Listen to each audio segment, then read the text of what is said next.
Welcome to the platform of the truth of the matter. We are reaching you from Biafra Television, London. The truth of the matter is discussing on the topic why we want Biafra out of Nigeria. The economic reasons why we want Biafra out of Nigeria. In Biafra land, a lot of things are happening. There is blockade going on in Nigeria against the Biafrans. Nigerian government have continued to exploit the resources of Biafra. Nigeria, in connivance with British, they are using their companies, Shell and so on, to destroy the land of Biafra in the riverine area of Biafra. Even in the upland of Biafra, or in the mainland of Biafra, they are also using their companies to destroy. After exploiting our resources, there will be no cleanup, and on that the people of Biafra are suffering. All the companies in Biafra land have been shut down. Nigerian government have shut down all the companies in Biafra land.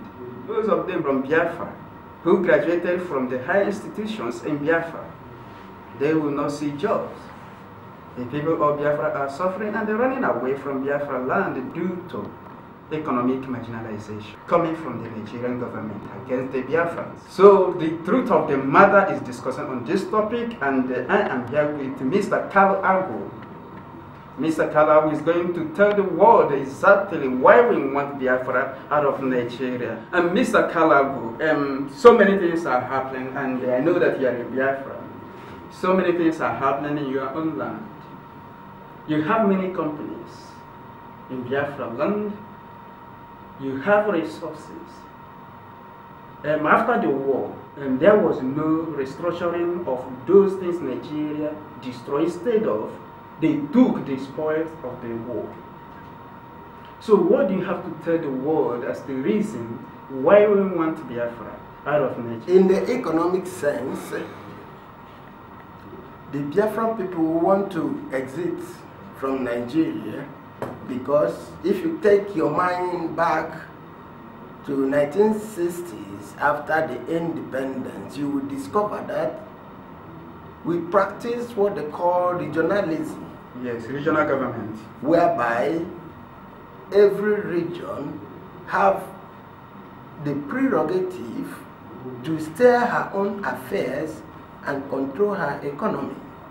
So, at that point in time, the Biafra land was known as the eastern region of Nigeria. Of course, yes. And at that point in time, when regionalism was practiced, it is on record that Biafra land was the most and the highest developing economy of the world at that point in time, in the 60s. Yes.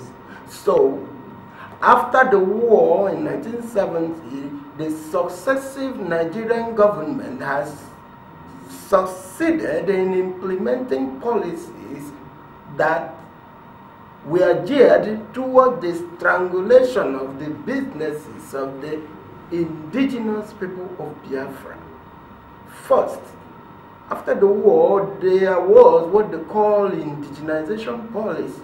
Let me go back a little first. After the war, there was a deliberate policy of the Nigerian state to stifle economically of the Biafran people their livelihood.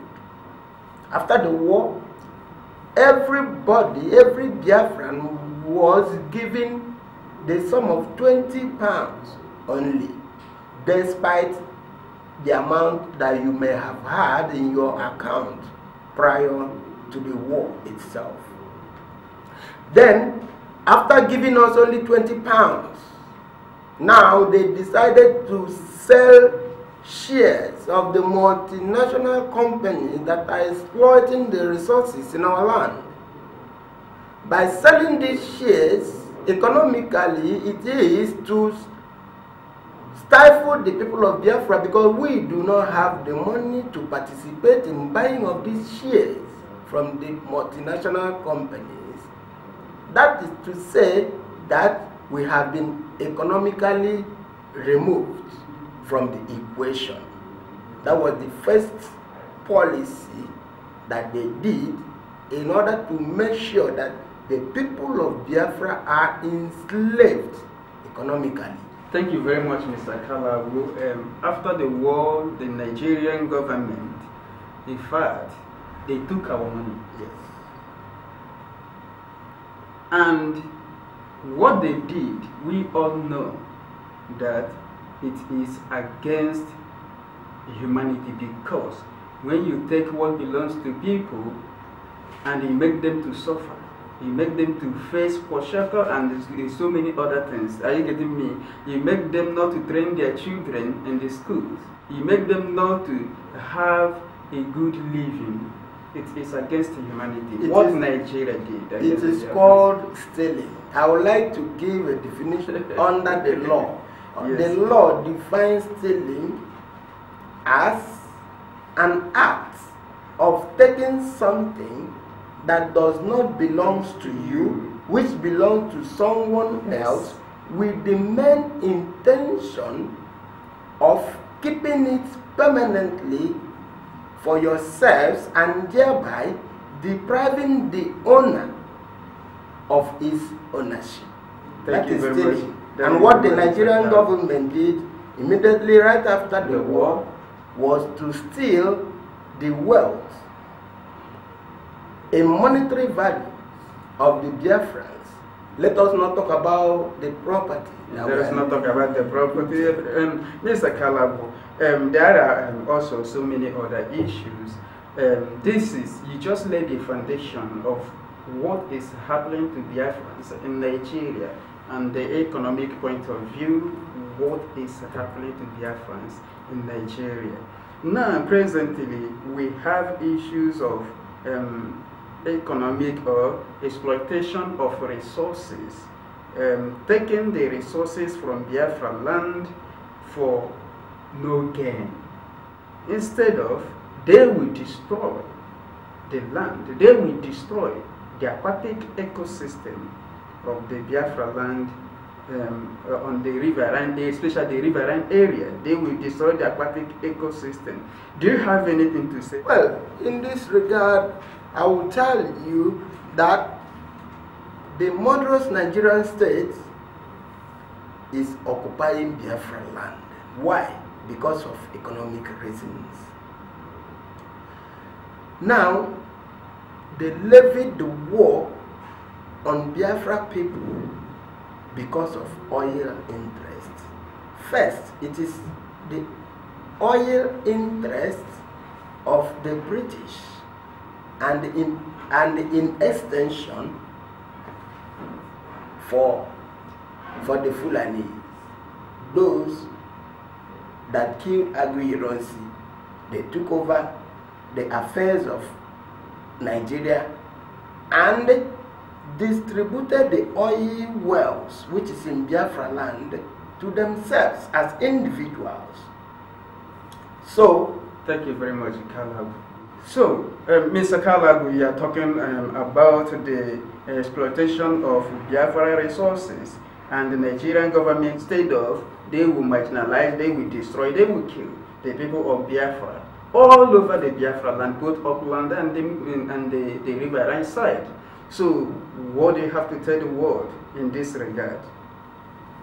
It is very, very clear and simple that while Nigeria wants the people of Biafra in Nigeria is because of economic interest, because the north is a barren land, it's a desert land with no resources. The northerners, they bring nothing to the table as a national cake. Rather, they are there to exploit and subjugate the people who occupy the land where the resources are coming out from. So, what I am saying is the economic implication of Biafra being in Nigeria is completely disadvantageous to the people of Biafra, because the people of Biafra do not enjoy anything from the resources coming out of their land, whereby the oil exploration and everything related to it is exclusively reserved for the federal government in Abuja. That is to say, I have no right over what the Almighty Creator deposited in my compound. Rather, someone who is from Sokoto is in charge of it. So, when you look at it, you see that Biafran people are not wanted in Nigeria, but the resources coming out from their land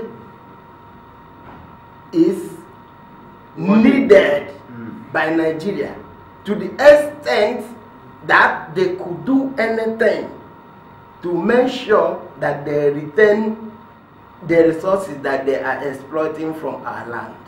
Okay, thank you, Mr. Kalawu. Yes, especially those of them living in the riverine area of Biafra land. Some of them, they don't have water to drink. They don't have houses. They don't have anything on that side. Now come to the issue of our companies. So many companies in Biafra land, the Nigerian government have deliberately shut them down. Some of them were removed or moved out of Biafra land.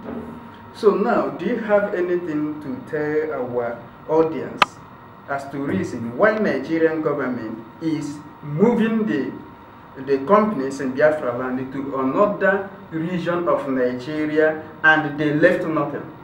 Well, it is very simple and clear. They are doing this thing because they considered the Biafran people as the slaves of the caliphate. You will understand if you go to Biafra land right now, there is no functional federal presence in Biafra land in the area of, be it industries, company, or any federal presence that will generate employment to our people. Where you see any federal presence where there are, you discover that it is the Fulani Muslims that are heading it, and they will only employ those who they have chosen to be their like, those who are there to represent the Fulani interests, not necessarily to be employed in order to effect a positive impact on the people of Biafra. So this is exactly what is happening. If you are a student of history, you will discover that a former governor of Imo State, D. Mbakwe, he had a grand plan to build the old Imo State. There were the Omonapam industry, there were Aba ceramics industry, there were the Golden Guinea breweries and other companies established by these great Biafrans. But do you know that in 1984, when Muhammadu Buhari succeeded in committing treason by overthrowing a democratically elected government of Shehu Shagari, because Buhari is the ardent jihadist and ardent hater of the Biafran people, when he assumed office, he imprisoned the Mbakwe, because Mbakwe have a good plan to develop Biafra land.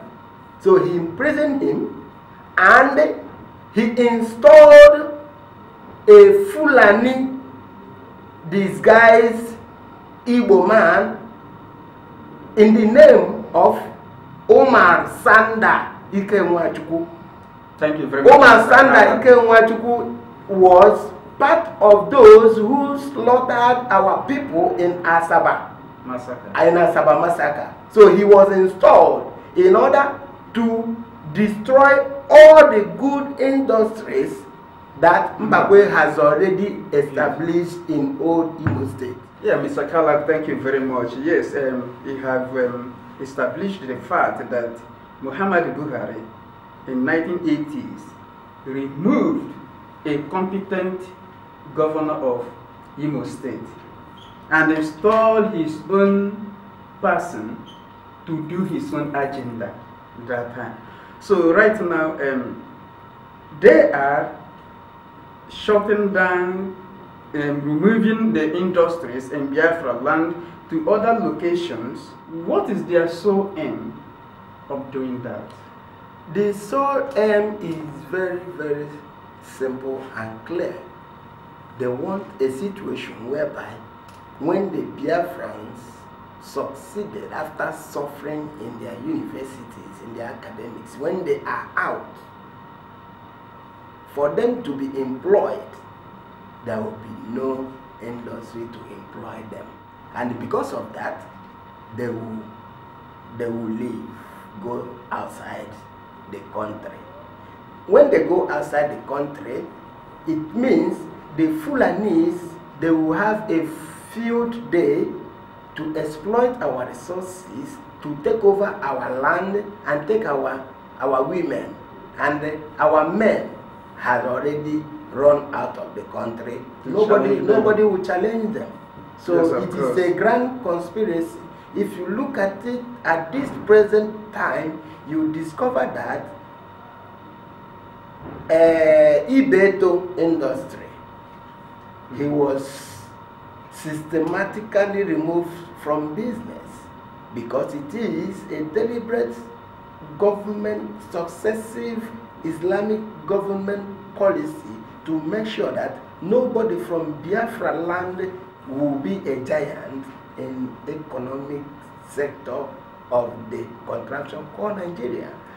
Ibeto produces cement, but he was removed out of business, and today there is a monopolistic cement production by Aliko Dangote. One man, Aliko Dangote, is running a cartel in that contraption called Nigeria. One man is in charge of producing sugar, producing cement, producing rice, producing everything. Only one man, and they call him the richest man in Africa. Even if you take my grandmother, overnight she will become a billionaire and become what about innocent? Okay, now we know that this kind of practice on the side of Dangote is even against American law. Yeah. So, Mr. Carlo Abu, you have touched on the side the sole aim why these people are shutting the companies in Biafra land down, why these people are removing companies in Biafra land and left nothing, is so that because from time, even the time of when the British was in Nigeria, they know that the people of Biafra will like education, will like development, will like to understand the meaning of civilization, and we follow civilization. Which, if you go to Nigeria today, you will understand that the people of Biafra are the people who are developing Nigeria. The little they have there, this is the people of Biafra. Now the sole aim, as we are saying, the sole aim why these people are removing the companies, the industries, shutting them down in Biafra, is so that when we graduate from our high institutions, when we graduate, when we finish our high education, we will not have anything to lay our hands. So the next option is to run away from our land. And the aim of doing that, based on the arithmetic behind everything, the aim of doing that is so that when all the youths in Biafra land run away from Biafra, then they will invade Biafra land and install their own emir. So that when the people of Biafra return to our land, the people of Biafra will now then live under the government of the emir of any part of Biafra, as they are going to call it. Do you understand? They will install the emir. When we return, we will live under the emir. The youth, as you say, so that the youth, as we run away from our land, the youth will not challenge those who invade Biafra land. So, Mr. Kala, we thank you very much. As of course, you put it very well, and our audience now can understand why Nigeria is shutting our companies down. Even before the creation of Nigeria, the reason why they created Nigeria is for their economic interest. You say something like that, and that is exactly what happened. So now, as it is, Mr. Kala, we still have more problems on the issue of these economic reasons why we want Biafra. How about the blockade? We have in every country or nation, we have transport system.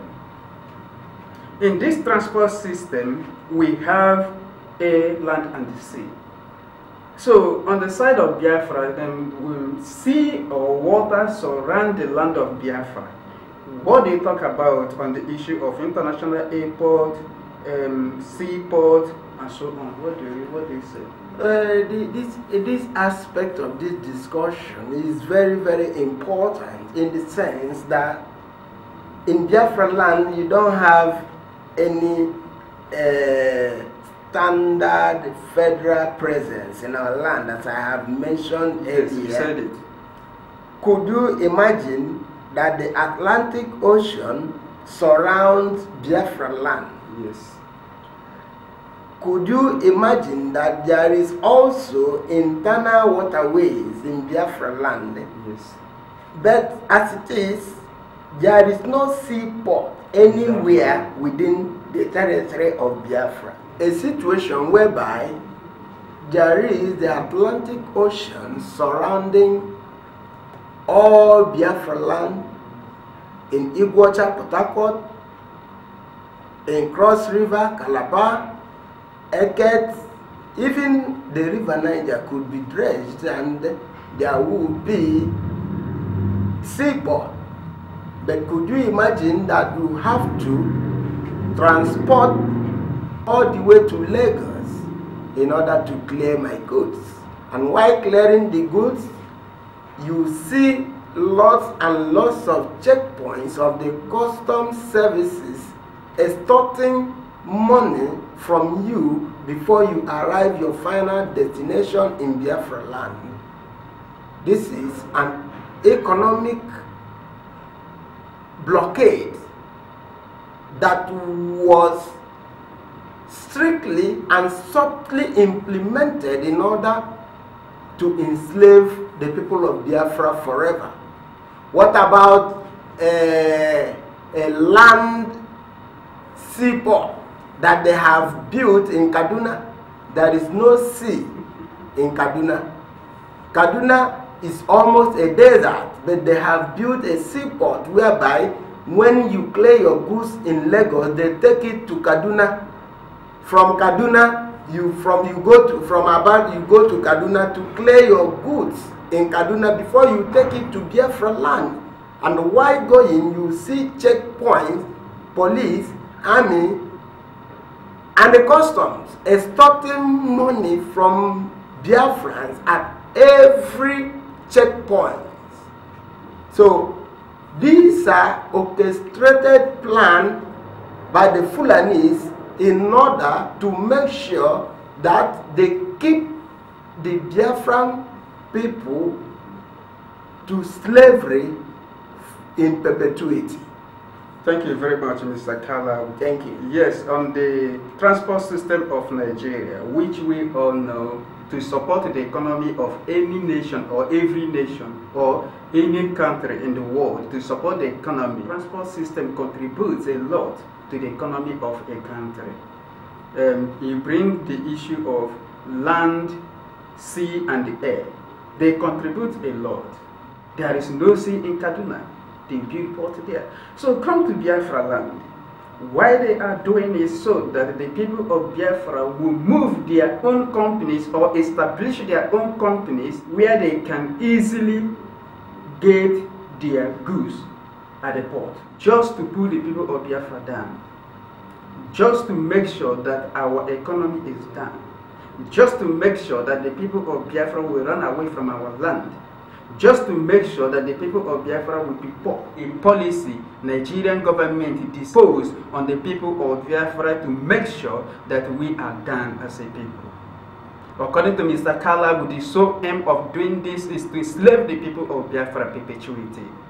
At this point in time, we are ending this program, and we believe that in the next program, you will be with us, and we would like to see you. We would like to see your comment. We would like to see your messages on our through email. We would like to see your messages in any way you can reach us.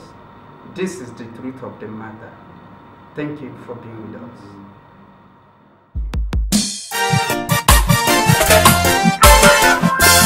Biafra freedom, freedom is what we need now. Freedom, freedom is what we want now. Biafra freedom, freedom is what we need now. Freedom, freedom is what we want now. Calling the United Nations to set my people free. Nation to set Biafra free. Lord no, calling the African Union, talk about my freedom. I'm calling the four corners of this world to set Biafra free. Lord, for so long now